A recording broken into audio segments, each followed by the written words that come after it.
अखिल विश्वाला सुख शांतीचा संदेश देणारे तथागत भगवान गौतम बुद्ध बोधिसत्व डॉक्टर बाबासाहेब आंबेडकर यांच्या विचारांना व प्रतिमेस पंचाम प्रणाम. नालंदा बुद्ध विहार, विष्णुनगर, दिघा, नवी मुंबई या ठिकाणी आषाढ पौर्णिमा ते आश्विनी पौर्णिमा या 3 महिन्याच्या कालावधीमध्ये मिलिंद प्रश्न या पवित्र ग्रंथाच्या वाचनाला ठीक 8 वाजता सुरुवात होत आहे. 8 ते 9:30 पर्यंत हा वेळ आहे. आणि आजच्या कार्यक्रमामध्ये उपस्थित सर्व उपासक, उपासिका, बालक, बालिका, बौद्धाचार्य सर्वांच्या परी मंगल कामना व्यक्त करून आपण विधीला सुरुवात करूया. त्यानंतर मिलिंद प्रश्न या ग्रंथाच्या वाचनाला सुरू होणार आहे. सर्वांनी आपण गुडघ्यावर बसायचं आहे, नमन करायचं आहे रोजच्या प्रमाणे. आता सांगायचं काम नाही, रोजच्या प्रमाणे नमन करा, याचना घ्या, बंदेची शील देतील, पंचशील आणि अष्टशील दिलं जाईल. त्यानंतर मिलिंद प्रश्न या ग्रंथाच्या वाचनाला सुरुवात होईल. सर्वांनी गुडघ्यावर बसायचं आहे, ज्यांना जम शक्य आहे त्यांनी तसं सुरू करा.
द्वितीयंपि बुद्धं शरणं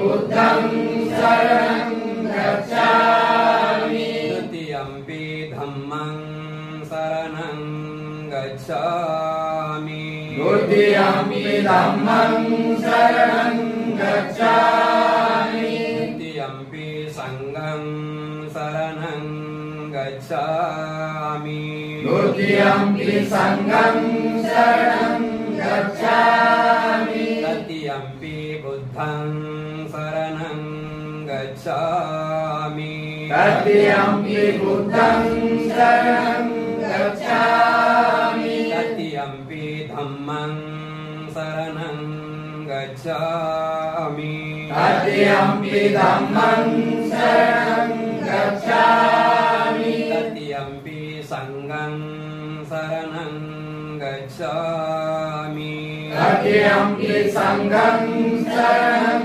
गच्छामि शरणागमनं सम्पूर्णं वन्दे पानातिपाता वेरमणि शिखापदं समादयामि पानातिपाता वेरमणि शिखापदं समादयामि पंचशील चालू आहे अष्टशील नंतर होईल पानातिपाता वेरमणि शिखापदं समादयामि पानातिपाता वेरमणि शिखापदं समादयामि अदिन्नादाना वेरमणि शिखापदं समादयामि अदिन्नदाना वेरमणि शिखापदं समादयामि कामे सुमिच्चाचारा वेरमणि शिखापदं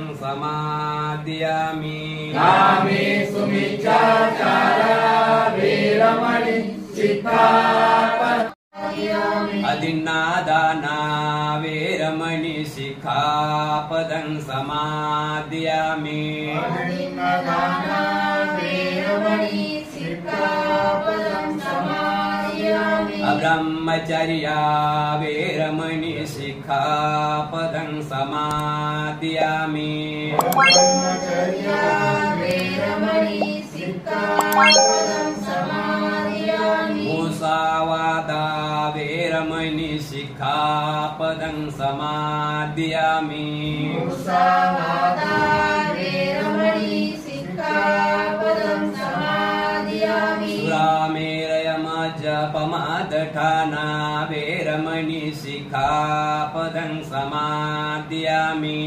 सुरामेरयमजपमादठाना वेरमणि शिखापदं समादयामि विकालभोजना वेरमणि शिखापदं समादयामि विकालभोजना वेरमणि शिखापदं समादयामि नत्सगित्तवादित मत्सगित्तवादित विसुखदर्शना सुदर्शना मालागन्ध मालागन्ध विलेपनधारण विलेपनधारण मण्डन मण्डन विभूषणठाना विभूषणठाना वेरमणि वेरमणि शिखापदं समादयामि शिखापदं समादयामि पूजासना उच्चासेना महासेना महासेना वेरमणि वेरमणि शिखापदं समादयामि शिखापदं समादयामि त्रिशरणेन साध्यं अष्टशीलं धम्मं साधुकं सुरक्षितं शीलं कृत्वापमादेन सम्पादेतै वन्दे साधु साधु साधु भवतो सर्वमङ्गलं रक्षन्तु सर्वदेवता सर्वबुद्धानुभावेन सदा सुखी भवन्तु ते भवतु सर्वमङ्गलं रक्षन्तु सर्वदेवता सर्वधर्मानुभावेन सदा सुखी भवन्तु ते भवतु सर्वमङ्गलं रक्षन्तु सर्वदेवता सर्वसङ्घानुभावेन सदा सुखी भवन्तु ते इच्छितं पतितं तुयं क्षिप्रमेव समिज्यतु सभे पुर्यन्तु चित्त संकल्प छन्दोपन्न रसो यथा आयुरायोग्य संपत्ति स्वर्ग संपत्ति मेव च ततो निब्बान संपत्ति विनाते समिज्यतु तुम्हा सर्वांच्या इच्छा आकांक्षा पौर्णिमेच्या शीतल चंद्राप्रमाणे पूर्ण हो बुद्ध बलाने धम्म बलाने संग बलाने तुम्हा सर्वांचे कल्याण हो मंगल हो मंगल हो मंगल हो सुखी हो साधु साधु साधु।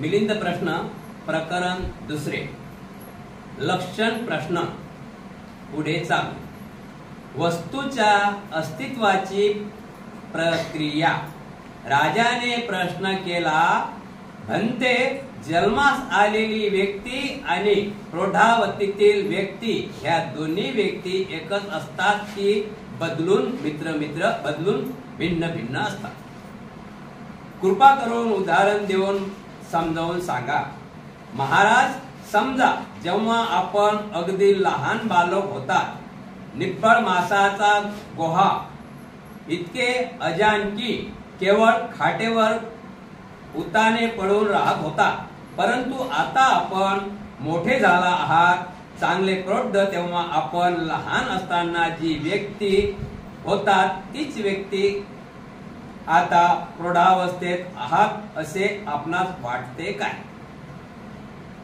नाही बनते आता माझ्यात भिन्नत्व आले आहे महाराज आपण जर बालपणी असलेली व्यक्ती प्रौढावस्थेत नसाल तर मग कोणी आपले माता पिता अगर आचार्यही नाही असेच म्हणावे लागेल तसेच असेल तर कोणी ज्ञानी किंवा सिलवान देखील होऊ शकत नाही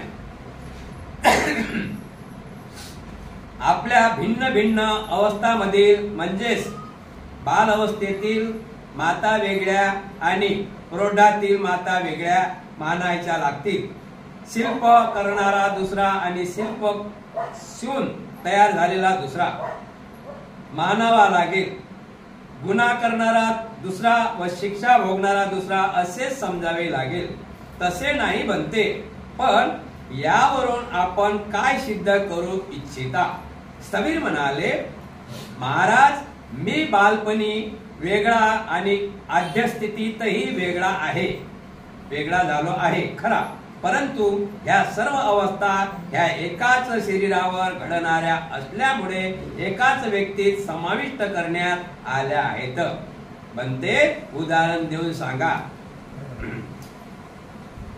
स्थवीर म्हणाले महाराज समजा एखाद्या माणसाने दिवा लावला तर तो रात्रभर जळत राहील की नाही होय बनते रात्रभर जळत राहील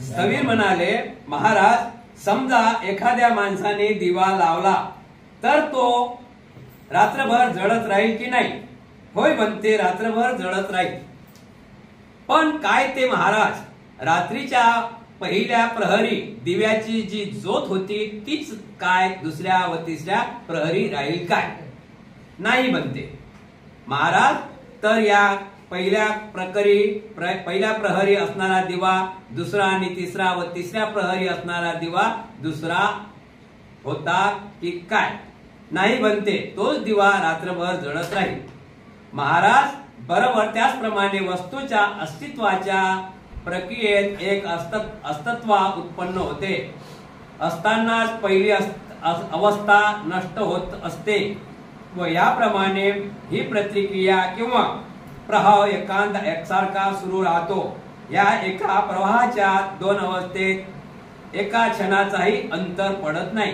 कारण एका अवस्थेचा लय नाश होतो न होतो तोच दुसरी उत्पन्न होऊन पहिलीच रिक्त जागा भरून टाकते त्यामुळे व्यक्ती एकच आहे असेही म्हणता येणार नाही तसे दुसरा होता असेही म्हणता येणार नाही एका जन्मातील शेवटच्या विज्ञानाचा नाश होताच दुसऱ्या जन्माचे विज्ञान उठून एका प्रवाहाच्या दोन अवस्थेत एका क्षणाचाही अंतर पडत नाही. कारण एकाचा लय नाश होता दुसरा उत्पन्न होतो. या कारणानेच तोच जीव राहतो असेही म्हणता येत नाही आणि उत्पन्न होणारा दुसरा आहे असेही म्हणता येणार नाही. एका जन्माच्या शेवटच्या विज्ञानाचा लय होताच दुसऱ्या जन्माचे प्रथम विज्ञान उठून उभे राहते. बनते आपण कथन अगदी संयुक्तक आहे. बनते आपले कथन अगदी संयुक्तक आहे. पुनर्जन्मापासून सुटका होण्याचे ज्ञान. हा भाग समजलं ना, लक्षात ठेवा. पहिला प्रश्न पाठीमागे घेऊ आपण, समजून घेऊ. आपला पहिला ग्रंथ आहे 7-8 वर्षापासून, म्हणून आपण वेळ लागला तरी चालेल, आपण फक्त समजून घ्यायचं आहे. बरोबर आहे की नाही? वेळ लागला चालेल, समजून घ्यायचं आहे. बनतेजी वाचत राहता, तुम्ही ऐकत राहता आणि नागसेन बनते खूप आपल्याला चांगल्या प्रकारे 4 प्रकारे प्रश्न उत्तर देतात. पण आपण ऐकून तर आपण सरळ पुढे जातो. आपण डबल पण अजून ऐकून घेऊया. प्रश्न होता पहिला, वस्तू अस्तित्वाची प्रतिक्रिया. राजाने प्रश्न केला की बनते जन्मास आलेली व्यक्ती आणि प्रौढावस्थेत व्यक्ती या दोन व्यक्ती एकच असतात की बदल भिन्न भिन्न असतात? म्हणजे राजाने प्रश्न केला की बनते जो मुलगा बालपणात होता आणि तो आता मोठा झाला, जो मुलगा बालपणात होता आणि तो मुलगा आता मोठा झाला तरुण, मग आता तरुण मुलगा आहे आणि तो पहिले बालपणात होता, मग ही एकच आहे काय? तर बनतेने सरळ सांगितलं की एकच आहे. परिवर्तनशील बदल होते, लहानाचा मोठा झाला, एकच आहे. त्याच्या माध्यमातून दुसरी उपमा दिली बनते. अजून दुसरी उपमा सांगितली, बालपणी जो होता तो आता नाही, तो मोठा आहे. त्याच्यानंतर शेवटची उपमा दिली मिलिंद राजाला नागसेन बनतेजीने की असं सांगितलं की महाराज जो आता एका व्यक्तीने आज दिवा लावला, या ठिकाणी एका व्यक्तीने दिवा लावला आणि तो दिवा सतत रात्रभर चालेल काय? त्याला दुसरी ज्योत लावली तर तो दिवा एकच आहे, पण त्याला काय दुसरी ज्योत टाका लागेल, म्हणजे दिवा तो एकच आहे. अशा प्रकारे संभाषण झालेलं आहे. तिसरा शेवटचा टप्पा दिलेला आहे नागसेन बनतेजींनी महाराजांना की महाराज समजून चला की दूध आहे आणि दुधापासून काय बनते? थोड्या टायमानच त्यात इरजण टाकलं की दही बनते. दह्यापासून काय बनते? लोणी. मग आता दूध, दही आणि तूप हे एकच आहे म्हटलं काय? एकाच वस्तूचे बनलेले आहे. एकच नाही, एकाच वस्तूचे बनलेले आहे. म्हणजे तो बालपणात होता, आता तरुणपणात आहे, आता म्हातारपणात आहे, पण एकच आहे ना. दुधापासून दही बनलं म्हणजे दूध एक, आपण विचार करू, दूध एक बालपण, दही एक तरुणपण आणि तूप एक म्हातारपण. अशा प्रकारे चांगल्या प्रकारे समजावून सांगितलेलं आहे. आता सुरू होत आहे पुनर्जन्मापासून सुटका होण्याचे ज्ञान. राजा म्हणाला, म्हणते आता माझी पुनर्जन्मापासून सुटका झाली असे ज्ञान पूर्वजन्मी ग्रहण न करणाऱ्या व्यक्तीस होते काय? होय महाराज, आता माझं पुनर्जन्म होणार नाही ह्या गोष्टीची त्याला जाणीव असते. म्हणते हे त्या व्यक्तीस कसे काय समजले? महाराज, ज्या हेतू आणि प्रत्यय कारणामुळे पुन्हा जन्म घ्यावा लागतो त्याचे अस्तित्व संपले म्हणजे त्याला ही जाणीव होते की आपली आता पुनर्जन्म घेण्यापासून सुटका झालेली आहे. कृपा करून उदाहरणाने समजावून पुन्हा सांगावे. बनते म्हणतात, महाराज, एखाद्या शेतकऱ्याने शेतीची मशागत करून पेरणी केली व आलेल्या पिकाची मळणी करून त्याने धान्याचे कोठार भरून ठेवले. त्यानंतर काही काळ शेतीची मशागत न करता पेरणी न करता आपल्या चरित्रार्थ साठवून ठेवलेल्या धान्यावर चालून लागला. त्यानुसारच दुसऱ्याला देऊ लागला. अगर इतर खर्च करू लागला. अशा परिस्थितीत महाराज आपले कोठार भरत नसून रिकामे होत आहे. याची जाणीव त्या शेतकऱ्यास होणार की नाही? होय बनते, निश्चितच होईल. ती तशी का होईल बरे? भंते कोठार भरण्याचे हे हेतू किंवा प्रत्यय कारणे आहेत ते बंद पडल्यामुळे त्याला त्याची जाणीव होणे स्वाभाविकच आहे. महाराज याचप्रमाणे ज्या हेतू आणि कारणामुळे पुन्हा जन्म घ्यावा लागतो त्याचे अस्तित्व संपले म्हणजे त्यालाही जाणीव होते की आपली आता पुन्हा जन्म घेण्यासाठी सुटका झाली आहे. पण आपण कथन संयुक्त आपले कथन संयुक्त आहे.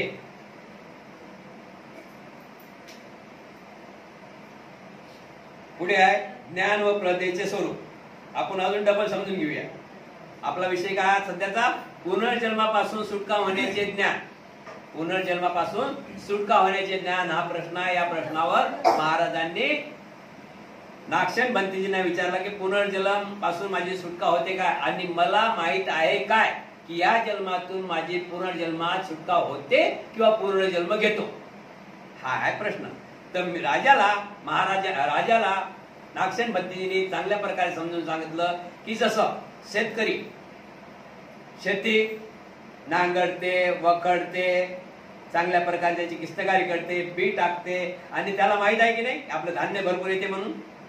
जो किस्तकारी करेल त्याला माहित पडते की नाही आपलं आपण शेती केली आहे खूप चांगल्या प्रकारे आपल्याला धान्य कमी की जास्त त्याला माहित पडते की नाही. त्याला माहित पडते की आपल्याला धान्य खूप जास्त येते का आपण तसं मेहनत करत आहोत तसं आपण काम केलं म्हणून आपल्याला धान्य भरून आपल्याला खूप धान्य येणार आहे. आपल्या मेहनतचं फळ आपल्याला भेटलेलं आहे. आणि जर त्यानं तेच कोठार भरून ठेवलं आणि त्यातलंच वाटप करत गेला डबल शेती नाही केली वाटप करत गेला तर त्याचा जो काही शिल्लक राहील का. चौथा प्रश्न आहे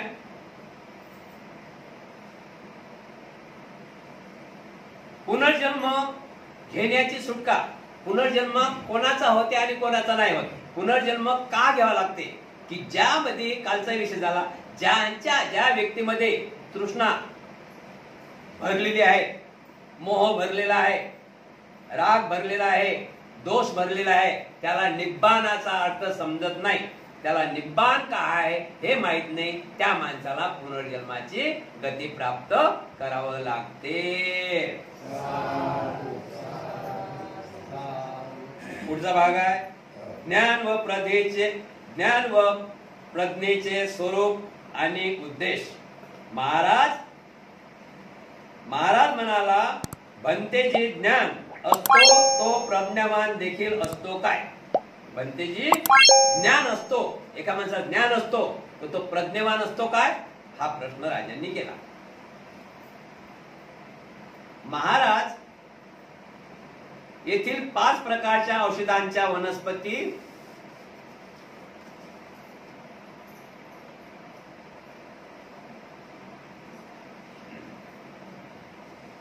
प्रश्न आहे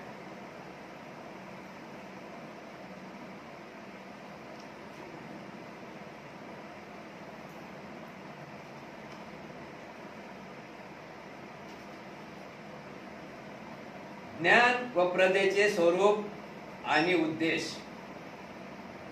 होय महाराज जो प्रज्ञावान सुद्धा असतो होय महाराज तो प्रज्ञावान सुद्धा असतो. बनते असे नसेल तर ज्ञान आणि प्रज्ञा एक वस्तू मानावी लागेल. होय महाराज ज्ञान आणि प्रज्ञा दोन्ही एकच आहेत. बनते अशा अवस्थेत त्याला कोणत्या विषयात मोह असू शकेल की नाही. महाराज अशा व्यक्तीस काही विषयाबाबत मोह असू शकेल तर काही विषयाबाबत त्याला मोह असणार नाही.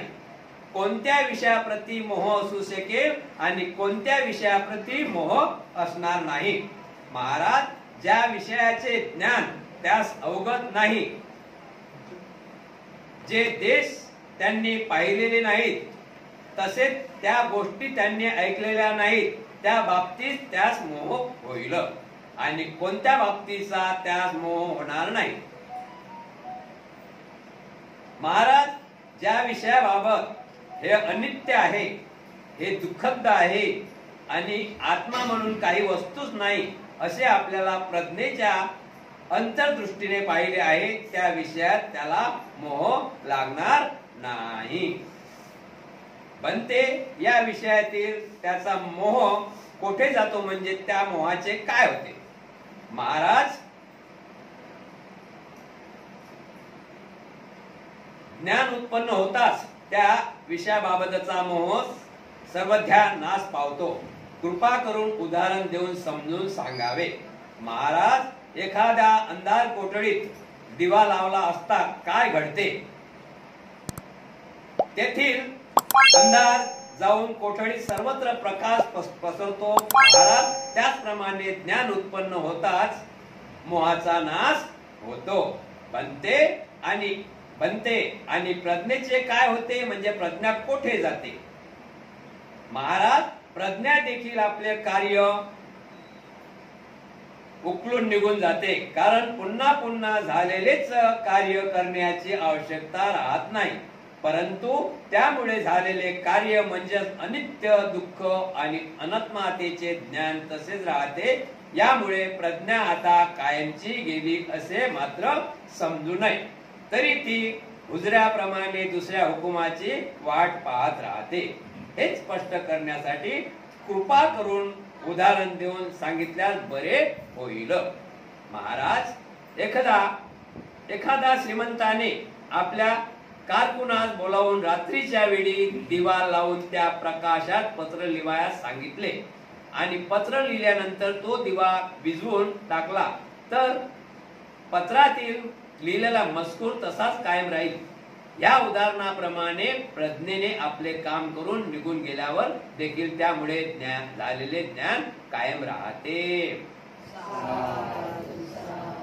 बनते पुन्हा उदाहरण देऊन समजावून सांगा. महाराज पूर्वीकडील लोकात अशी रूढ आहे की ते लोक घराशेजारी पाण्याने भरलेले निदान 5 घडे तरी ठेवतात.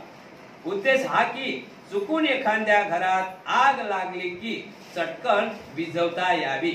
समजा त्यांच्या शंकेप्रमाणे एखाद्या घरात आग लागली असता त्या 5ही घरातील पाणी ती विझवण्याच्या कामी आणून आग विझवली तेव्हा परिपूर्ण आग विझल्यानंतरही घरातील लोक पुन्हा पुन्हा पाणी शिरपतच राहतील काय. बनते नाक्षण मुळीच नाही. का की आता काहीच उपयोग होणार नाही. तेव्हा रिकामे घडे जेथल्या तिथेच ठेवले पाहिजे. महाराज तेथील 5 घडे म्हणजे श्रद्धा, परिश्रम, जागृतता, चिंतन, प्रज्ञा, पंचेंद्रिये किंवा 5 प्रकारचे नैतिक सद्गुण होत. आग विझवणारी घरातील माणसे म्हणजेच साधक होत. विझवल्या गेलेली आग म्हणजेच क्लेश तृष्णा होय. जसे पाण्याने भरलेले मटके आग विझवण्याच्या कामी आले तसेच वरील 5 नैतिक सद्गुण क्लेशाची आग विझवण्याची कामी येतात असे समजावे. आणि एकदा क्लेश नाश पावले की पुन्हा त्याची उत्पत्ती संभवनीय नाही.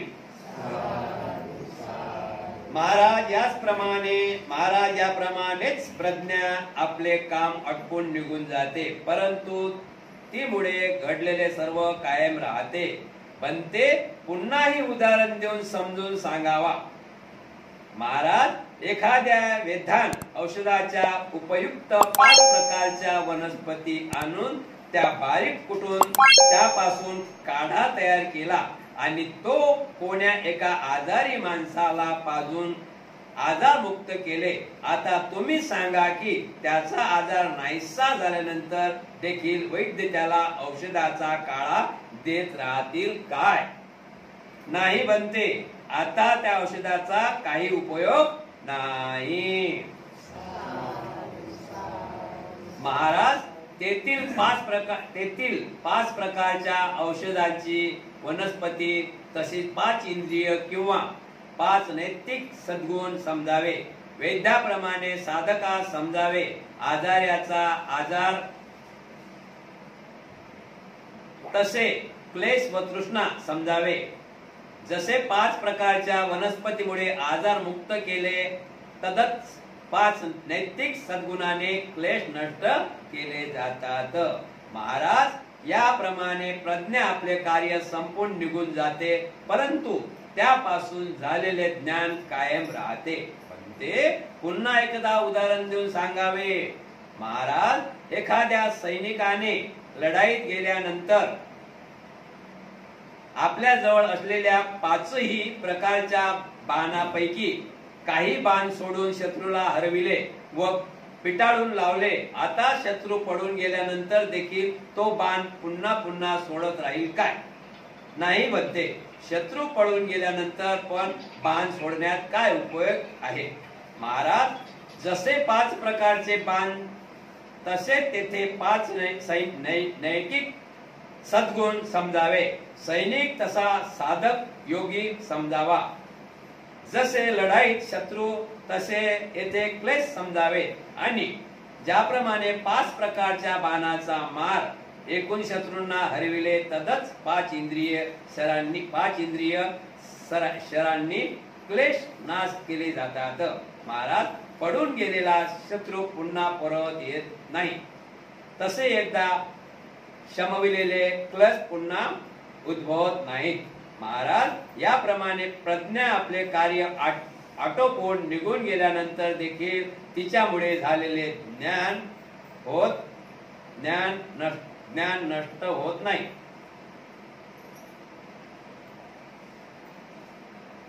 हे या उदाहरणावरून सिद्ध होते.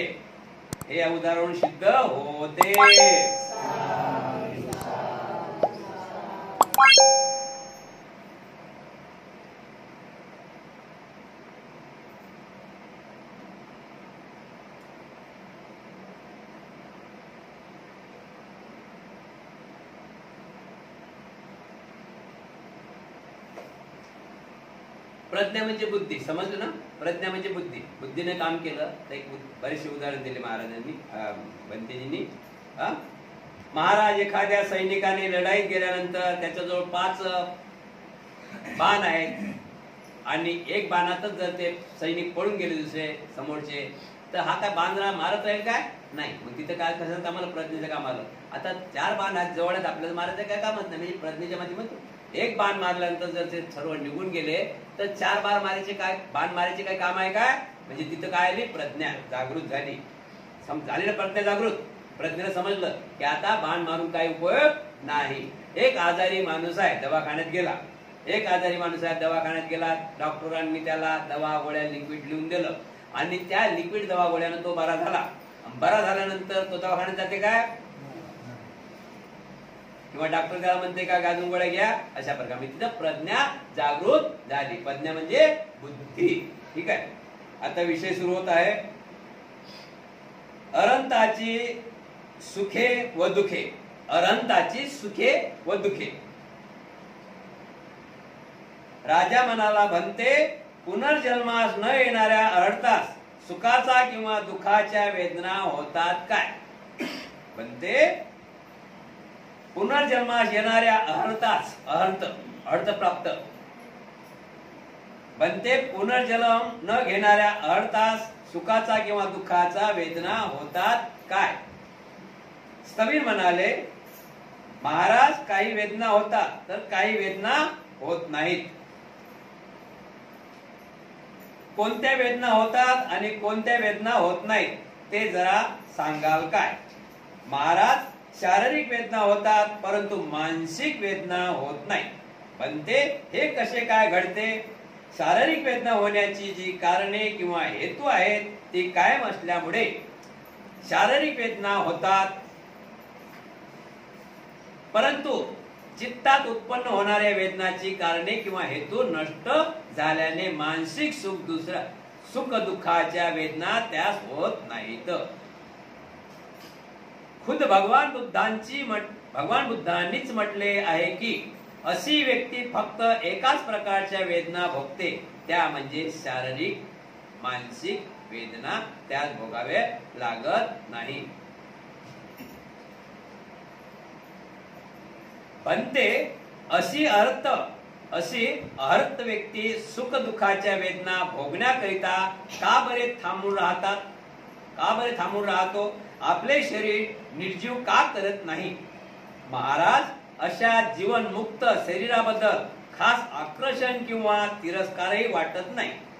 तसेच तो कच्च्या स्वरूपात असलेली जीवन फळे तोडू इच्छित नाही, तर ते पूर्ण पक्क होण्याची तो वाट पाहतो. पंडित पुरुष कधीच कोणत्या गोष्टीची घाई करत नाहीत. ती पूर्ण पक्क होईपर्यंत वाट पाहणे इतकी त्यांच्यात सहनशीलता असते. महाराज, धम्मसेनानी सारिपुत्त सुद्धा असेच म्हटले आहे. महाराज, धम्म सेनापती सारिपुत्तांनी सुद्धा असेच म्हटले आहे की मला मृत्यूची किंवा जगण्याची यापैकी कोणतीही इच्छा राहिलेली नाही. जसा एखादा मजूर काम केल्यानंतर आपल्या दामाची वाट पाहतो, त्याचप्रमाणे मी जीवनफळाची वाट पाहत आहे. मला मरण नको की जन्मही नको. ज्ञानपूर्वक जागृतपणे मी माझ्या वेळीची प्रतीक्षा करीत आहे. वेदांचे कार्य. विषय आपला काय आहे? अरंत प्राप्त म्हणजे काय? किती अरंत प्राप्त म्हणजे किती टप्पे? आपले 4 टप्पे आहेत अरंताचे. काल आपला विषय झाला ना, स्वतःपन्न, अनागामी, स्वतःपन्न,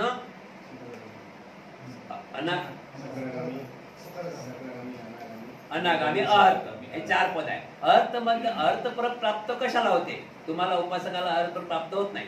स्वतःपन्न, अनागामी. अर्थ प्राप्त करण्याला त्याला खूप कष्ट लागते. म्हणजे कुठल्याच प्रकारे तृष्णा मनात ठेवायला नाही लागत नाही. आता भिक्खूला काही तृष्णा आहेत काय? भिक्खूला काही तृष्णाची गरजच नाही. भिक्खूला काही तृष्णाची गरजच नाही. तुम्हाला तृष्णा आहे, मुलं आहे, बाळ आहे, मुलं आहे, घरदार आहे, बरोबर आहे की नाही, प्रॉपर्टी आहे, आई वडील आहेत, नातेवाईक आहेत, म्हणून तुम्हाला तृष्णा आहेच. माझी मुलगी ठीक आहे की नाही, माझा मुलगा बरोबर आहे की नाही, तृष्णा आहे. तर भिक्खूला काय तृष्णा? अर्थ प्राप्त करणाऱ्या भिक्खूला अजिबात तृष्णा नसते. तो प्रश्न असा केला भंतेजींना, अर्थांची सुखे व दुःखे आहेत काय? अर्थ लोकांना सुख व दुःख आहे काय? तर अर्थाला सुख आणि दुःख आहे काय? आता या दोन्ही गोष्टीचं लक्षण भंतेजी सांगितलं की अनंताला सुख आणि दुःख याबद्दल काही वाटत नाही. सुख आणि दुःख याबद्दल काय वाटत नाही, कारण की त्यांना 4 आर्य सत्याची जाण असते. जगामध्ये दुःख आहे, दुःखाला कारण आहे, दुःखारूप आहे, दुःखाचा नाश पण आहे, त्यामुळे ते आनंदित राहतात. आला आला गेला गेला, दुःख तर आहेच आहे. पण ते त्या दुःख आणि सुख का मानतात की त्यांना फक्त मनाने ते दुःखी नसतात, शरीराने ते दुःख त्यांना, शरीराचं दुःख त्यांना सहन करावं लागते. जसं आता म्हातारा झाला, खोकला आला, दुःख सहन करावं लागते, बसता येत नाही, दुःख सहन करावं लागते. मरणाची भीती नाही त्यांना, मरणाची भीती नाही. त्यांना हे माहित आहे की आपल्याला एक ना एक दिवस जावंच लागते, ते तृष्णातून मुक्त होतात. पण दुःख आहे ना, कोणतं दुःख आहे त्यांना? शारीरिक, शरीराचं दुःख आहे. कधी हात दुखेन, कधी पाय दुखेन. अर्थ आहेत म्हणून काय त्याचं दुखणार नाही का? हात दुखेन कधी, अशा प्रकारे दुःख आहे. बाकी त्यांना कुठल्याच प्रकारचं दुःख त्यांना धरून चिटकून राहत नाही.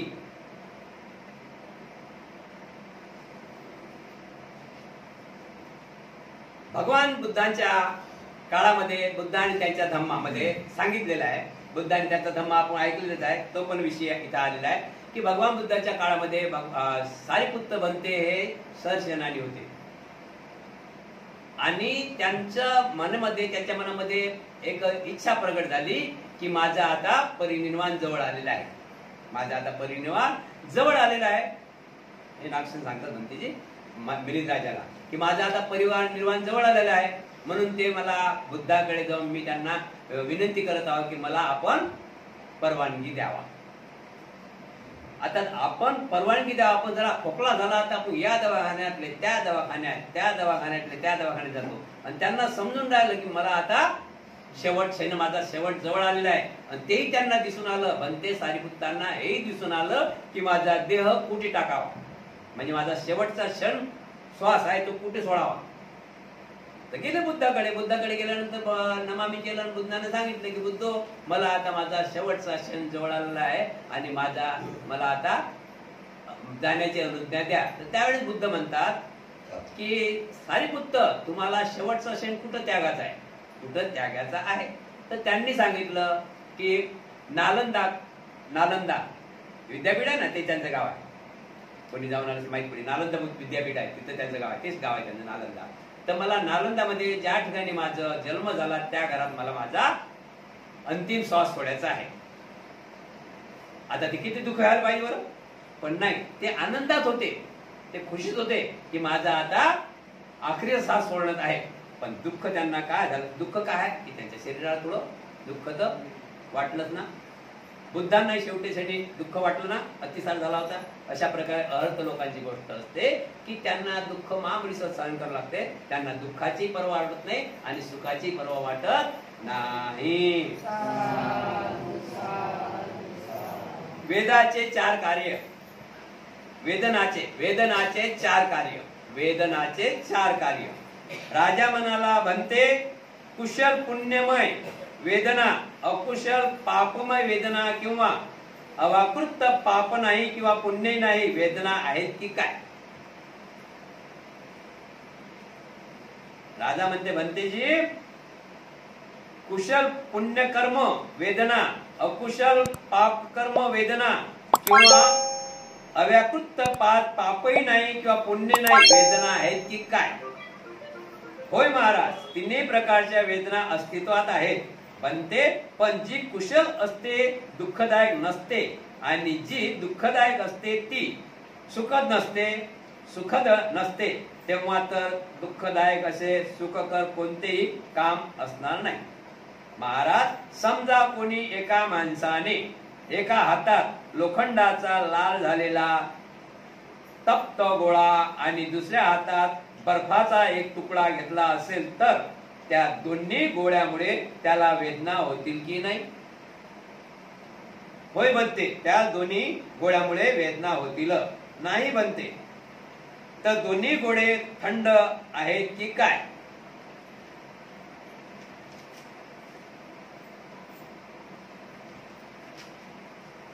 नाही बनते, जर तुम्ही आपला पराजय स्वीकार केला पाहिजे तर तुम्ही आपला पराजय स्वीकार केला पाहिजे.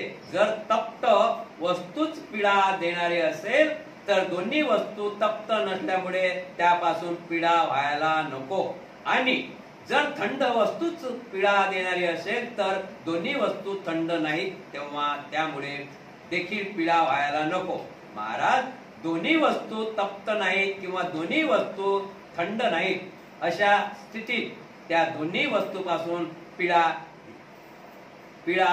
वा नष्ट व्हायला नको. दोन्ही वस्तूचे गुणधर्म वेगवेगळे, म्हणजेच एक थंड तर दुसरी तप्त आहे, तेव्हा दोन्ही पीडा पोचवितात. तुमच्याच म्हणण्यानुसार असे घडू शकत नाही. आपल्यासारखा वादपटूशी चर्चा करण्यास मी असमर्थ आहे. यातील इगित्त काय आहे ते सांगण्याची कृपा करावी.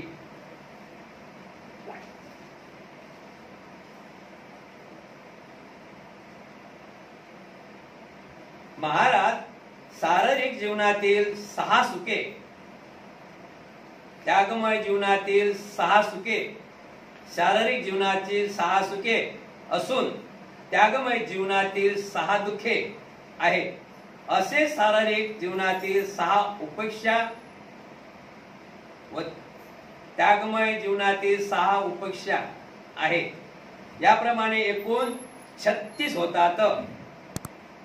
ते महाराज, भूतकाळातील 36 वेदना, भविष्य काळातील 36 वेदना,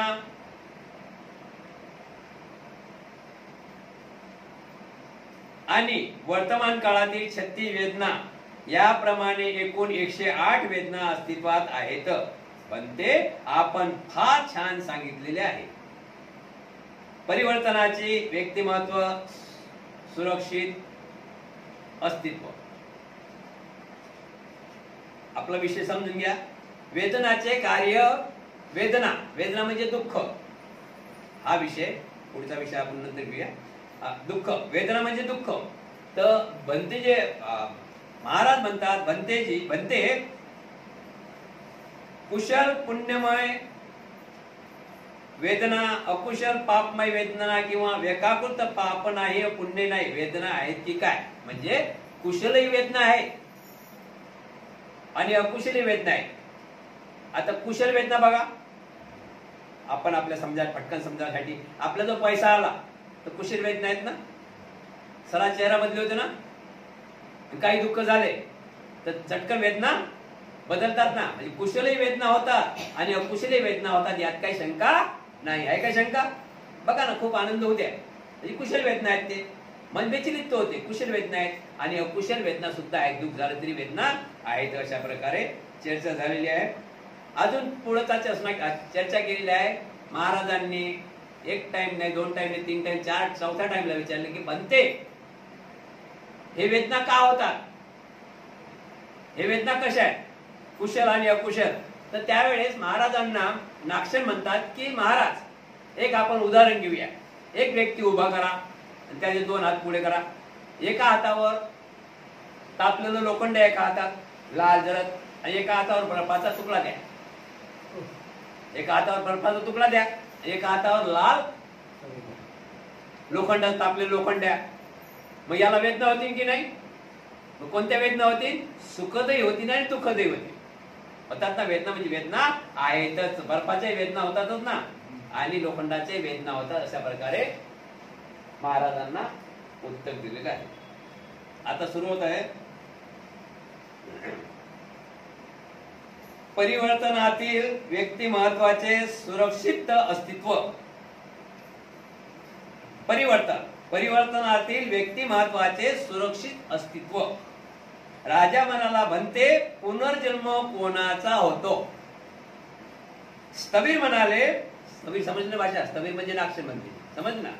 महाराज म्हणजे राजा मिलिंद, काही नवीन आलेले लक्षात ठेवायचं. स्थवीर म्हणजे नागसेन बनते आणि महाराज म्हणजे मिलिंद, की नवीन आले त्यांच्यासाठी सांगून. बरं, ठीक आहे. तर स्थवीर म्हणाले, महाराज, नाम म्हणजे चित्त आणि रूप, द्रव्य, समुच्चय याचा पुनर्जन्म होतो.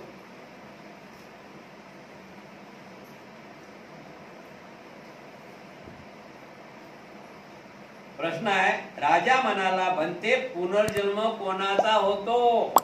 त्यावेळेस स्थवीर म्हणतात, महाराज, नाम आणि चित्त, रूप, द्रव्य, समुच्चय याचा पुनर्जन्म होतो. बनते हे नाम आणि रूप जन्मास येते काय? महाराज, हेच नाम आणि रूप जन्मास येते. महाराज, हेच नाम आणि रूप जन्मास येत नाही. मनुष्यात समाविष्ट या नाम व रूप आपल्या कर्मफळातून मागील कर्मफळातून मुक्त झाले, परंतु ते पुन्हा जन्मास येते. यावरून याचा निष्पक्ष निघतो की तो मुक्त झाला नाही. बनते उदाहरण देऊन समजावून सांगावे. बनते म्हणतात, समजा एखाद्याने कोणाचे आंबे चोरले. एखाद्याने कोण म्हणाला की नाही महाराज, मी या माणसाच्या आंब्याची चोरी केलेली नाही. याने लावलेले आंबे दुसरेच होते आणि मी घेतलेले आंबे दुसरेच आहेत. तेव्हा चोर म्हणून मला शिक्षा देऊ नये. महाराज, आता तुम्ही म्हणून तो गुन्हेगार ठरतो. महाराज, अगदी या उदाहरणासारखेच एक नामरूप असणाऱ्या व्यक्तीकडून चांगले अगर वाईट कर्म घडत असतात व त्यातून नामरूपाचा जन्म होतो. म्हणून हे दुसरे नामरूप त्या कर्मफळातून मुक्त होत नाहीत. कृपा करून दुसरे उदाहरण देऊन सांगा. महाराज, कोणी एखाद्याने माणसाच्या शेतातील तांदूळ किंवा ऊसाची चोरी केली असता त्याला पकडून राजा पुढे उभे केले असता आंबे चोरणारा सारखेच उत्तर दिले. किंवा महाराज, कोणी एक मनुष्य एखाद्याच्या शेतात गेला आणि थंडीचे दिवस असल्यामुळे तेथे जाऊन पेटवून आपले अंग शेकत बसला. थोड्या वेळात तो जाळ तसाच पेटून ठेवून न विझवता तो निघून गेला. इकडे त्या झाडाने पेट घेऊन त्या दुसऱ्याच्या शेतात आग लागली. शेत पेटले. तेव्हा त्या शेतकऱ्याने त्याला पकडून राजाकडे नेऊन उभे केले व म्हणाला की महाराज, याने माझे शेत पेटविले. यावर तो म्हणाला की नाही महाराज, मी याचे शेत पेटविलेले नाही. हे शेत मी पेटवलेल्या विस्तवाने वेगळा.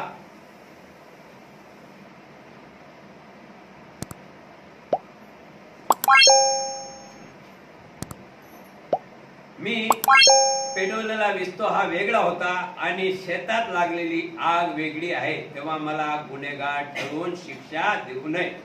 महाराज, आता तुम्ही सांगा की यावरून त्याला शिक्षा द्यावी की नाही. होय बनते, शिक्षा तर दिलीच पाहिजे. ते का बरे? बनते, तो काही म्हणो, परंतु पेटविलेल्या जाळापासून शेत पेटले हे खरे आहे. महाराज अगदी या उदाहरणानेच मनुष्यात समाविष्ट नाम रूपाद्वारे चांगले अगर वाईट कामे करतो आणि त्याच कर्मफळाच्या योगाने दुसरे नामरूप समाविष्ट असलेला मनुष्य जन्म घेतो. म्हणून या कर्मफळापासून मुक्त होत नाही. कृपा करून आणखीन उदाहरण देऊन समजावून सांगावे. महाराज, कोणी एक मनुष्य आपल्या घराच्या वरच्या मजल्यावर किंवा वरच्या मजल्यावर दिवा लावून त्या प्रकाशात भोजन करीत बसला. त्या दिव्यामुळे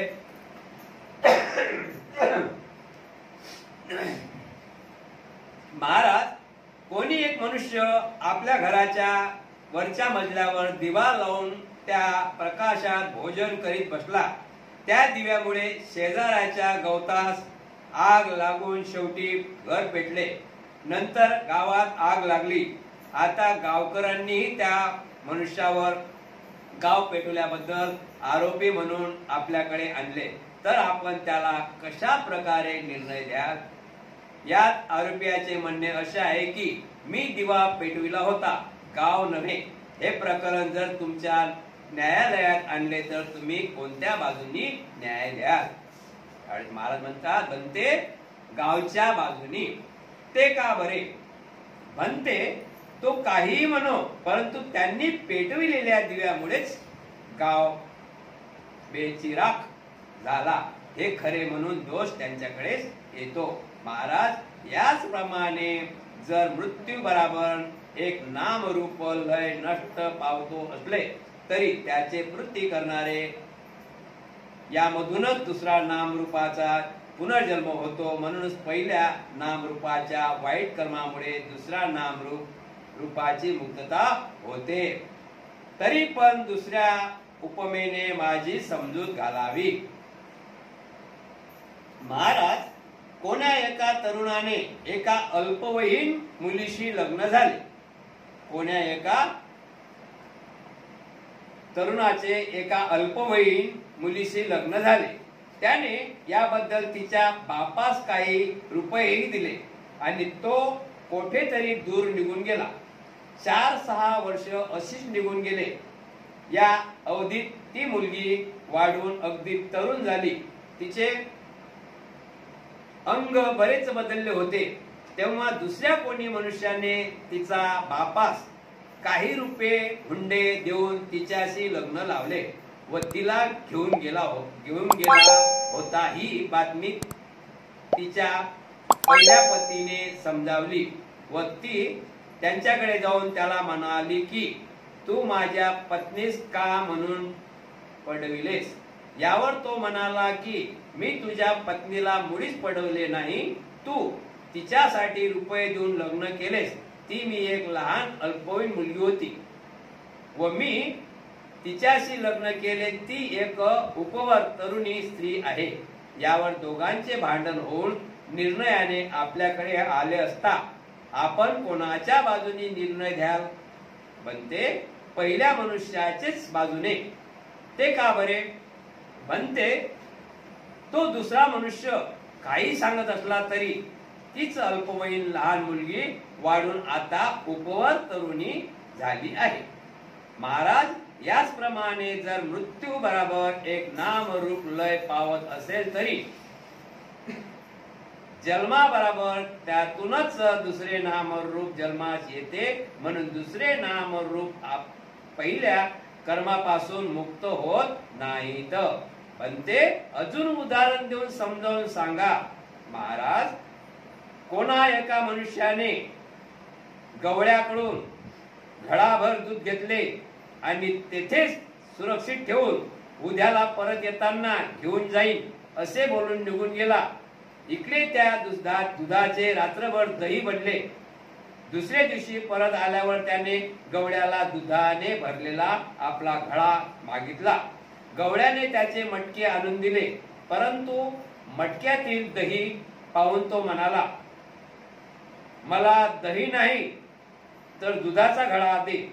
यावर गवळी म्हणाला, त्या दुधाचे हे दही बनले आहे. महाराज, याचप्रमाणे दोघेही भांडण करीत निर्णयासाठी तुमच्याकडे आले असता तुम्ही कोणाच्या बाजूने निर्णय द्याल? बनते गवळ्याच्या बाजूने. ते का बरे? बनते तो कधीही म्हणत असला तरी त्याचे दुधाचे दही झालेच आहे. महाराज, याचप्रमाणे एका नामरूपाचा लव होऊन त्यातूनच दुसऱ्या नामरूपाचा पुनर्जन्म होतो. म्हणजे दुसरे नामरूप हे पहिल्या नामरूपाच्या परिणामापासून उत्पन्न होते. म्हणूनच पहिल्या नामरूपाच्या कर्मफळापासून दुसऱ्या नामरूपाची मुक्तता होत नाही. पण ते आपण उत्तमरित्या पटवून दिले. नाक्षण पुनर्जन्मासंबंधी प्रश्न. राजा म्हणाला, बनते तुम्ही स्वतः पुन्हा जन्मास याल की नाही?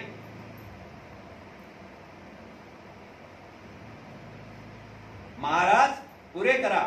असे विचारण्याचे काय कारण? मी तर आधीच सांगितले आहे की माझ्या मनात लालसा शिल्लक राहून मला मृत्यू आला तर पुन्हा जन्मास येईल. परंतु जर का लालसा तृष्णा शिल्लक न राहता मृत्यू आला तर मी पुन्हा जन्म घेणार नाही. बनते एखादे उदाहरण देऊन स्पष्ट करून सांगा. महाराज, एखाद्याने अगदी विश्वासपूर्वक व इमानदारी बारे राजाची नोकरी केली. यावर खुश होऊन त्यास राजाने मोठे पद दिले. त्याचा पगार वाढवून इतर सुखसोयी प्रदान केल्या. त्यामुळे तो ऐशारामात व चैनीत राहू लागला. परंतु तो मात्र जागृतरित्या लोकांना सांगू लागला की राजाने माझ्यासाठी काहीच केले नाही, तर त्याचे असे बोलणे संयुक्त ठरेल काय? मुळीच नाही. बनते, मुळीच नाही. महाराज, याचप्रमाणे तोच तो प्रश्न पुन्हा विचारण्यात काय सारम्य?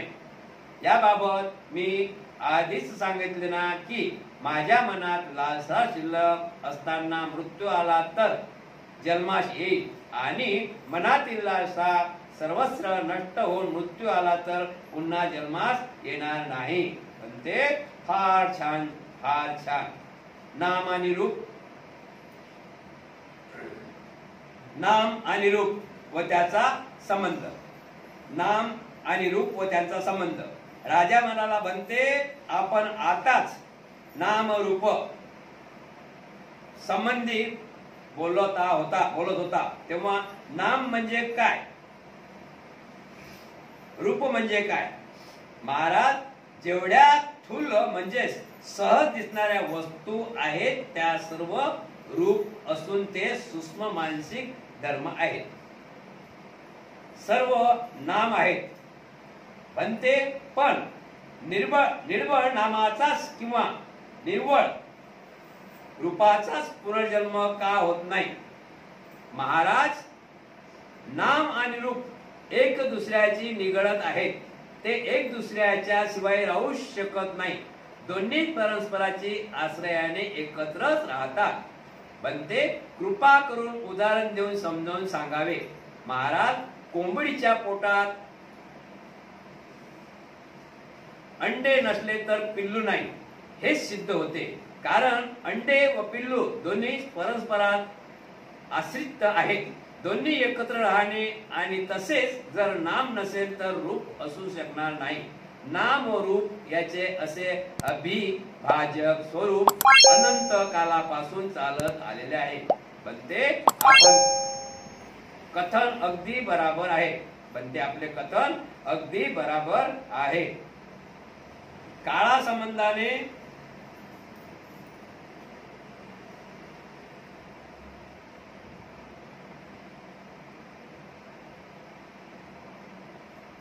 पण ते आपण खूप चांगल्या प्रकारे कथन केले आहे.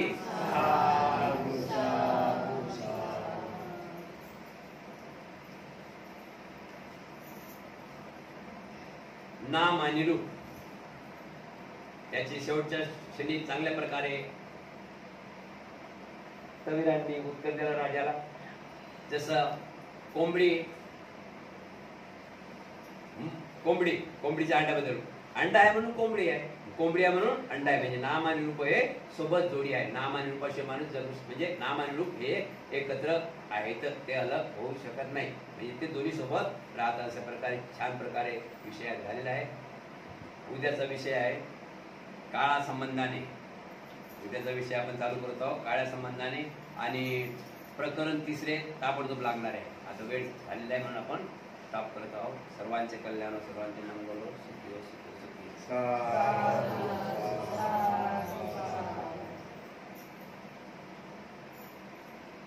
अल्पार फळ दे हे दे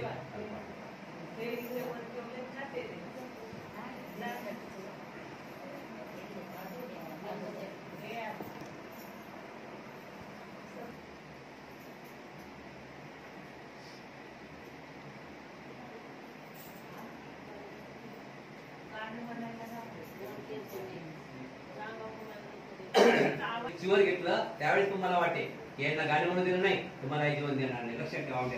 मी गाणे म्हणणे शिकलो. त्यानंतर मला माहित आहे तुम्ही गाणे म्हणा हा म्हणून तुम्ही 4 माणसं म्हणते. आता तुम्ही गाण्यात नाही राहिले, आता ज्ञानात व्हा. गाणे म्हणून कुठे आपला 1 नंबर लावायचा आहे बरोबर. आता ज्ञानात राहा, ज्ञान घ्या. आता जर तुम्ही काही जरी केलं, आता इथून उठून गेले, आता इथून समजा तुम्ही घरी जाऊन आता इथून विषय चालला, फक्त बोलायचं काम नाही ना, फक्त विषय ऐकत जा. महत्वाचे विषय सांगत राहा तुम्ही. फक्त देताय ना सर्व आता करायला झालं का बोलायचं काम नाही. महत्वाचे विषय. आता जो खजाना आहे हा खजाना तुम्ही फुल भरलेला आहे तुमच्याजवळ. तुम्ही आता घरी गेले, तुम्ही घरी गेल्यानंतर तुमच्या घरामध्ये काही अमुक डमुक चाललं, झगडा चालला, तुम्ही तिथे काहीतरी या खजाना म्हणजे खजाना खुल्ला ठेवला, म्हणजे भाताचा टोप खुल्ला ठेवला, त्याची वाप लागते की नाही? वाप जाते ना. अशी वाप नका,